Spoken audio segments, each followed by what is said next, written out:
지난 주일 말씀을 통해서 우리가 풀어야 할 영적 오해에 대해서 살펴보았어요. 우리가 신앙생활 하면서요, 정말 가지고 있어야 될 것이 자기 기준이 아니에요. 언제나 하나님의 나라 기준, 하나님의 나라 가치 기준으로 살아야 되는데 내 기준으로 살면 평생 하나님과 안 맞는 거예요. 오늘 이 제목처럼 하나님의 은혜가 얼마나 큰지 표현을 못해. 그래서 무한 은혜라. 우리는 그 은혜 안에서 살아가는 존재라는 사실을 일순간도 놓치면 안 돼요. 영계 모든 성도들, 오늘 말씀을 통해서 하나님의 놀라운 은혜가 여러분의 삶의 구석구석 폭포수처럼 흐르는 체험을 하면서 영적 성장을 이루는 새로운 시작이 되는 주일 되기를 주님으로 축복합니다. 그럼 첫째로 절대 은혜 의식입니다. 이 비유를요, 우리에게 주어진 구원이 어떤 행위로나 노력으로 주어진 것이 아니라 전적인 하나님의 은혜고 절대 주권이라는 사실. 모든 종교는 인간이 절대자를 찾아가는 형태를 취합니다. 그래서 인간들은 신을 찾아갑니다. 노력합니다. 어떤 행위를 강조합니다. 복음은 정반대입니다. 본문의 포도원 주인이 품꾼을 찾으러 나갔던 것처럼 복음은 하나님이 전적으로 인간을 찾아오신 거예요. 범죄한 인간 스스로 아무리 발버둥 쳐도 영원한 저주의 굴레에서 벗어날 수가 없기 때문에, 그래서 하나님의 절대 은혜가 필요하고 하나님께서 예수 그리스도를 통해서 구원의 은혜를 베풀어 주신 것이요, 이 인류 역사의 최고의 기적입니다. 이 신앙생활을 하면서도 가장 자신이 비참하게 되는 것이 뭐냐? 누구하고 자꾸 비교를 해. 비교하는 순간에 사단이 다 당해버려요. 요거 보는 눈이 있어야 돼요.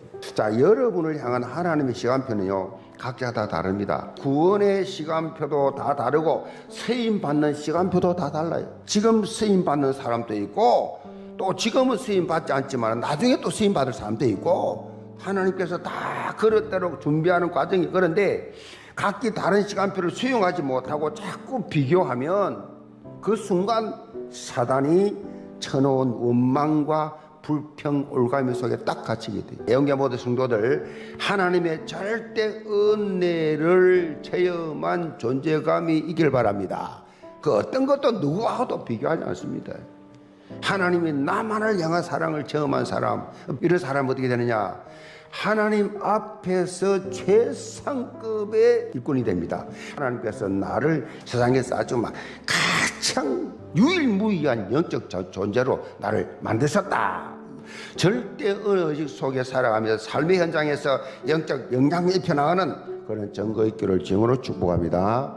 두 번째로 절대 감사의식입니다. 예수님께서는 원망과 불평 속에 있던 먼지온 자들에게 영적인 교훈의 말씀을 주십니다. 영적으로 볼 때 구원에 있어서도요, 하나님의 절대 주권적 선택을 피조물된 인간 입장에서 왈가왈부할 이유가 없어요. 먼저 구원의 은혜를 입은 자들은 나중 온 자들이 구원을 받게 된 것에 대해서 오히려 더 감사하고 결코 불평해서는 안 되잖아요. 영적으로 이런 감사의식이요, 구원받았을 때뿐만 아니라 시간이 흐를수록 새로워지기 바랍니다. 정말 제대로 된 성경적 신앙생활을 해야 됩니다. 사도 바울이 이런 삶을 살았습니다. 그는 예수 그리스도를 통해서 주어진 놀라운 구원의 은혜가 얼마나 큰지 항상 빚진 자 의식 가지고 살았어요. 고린도전서 15장 10절에 보면, 그러나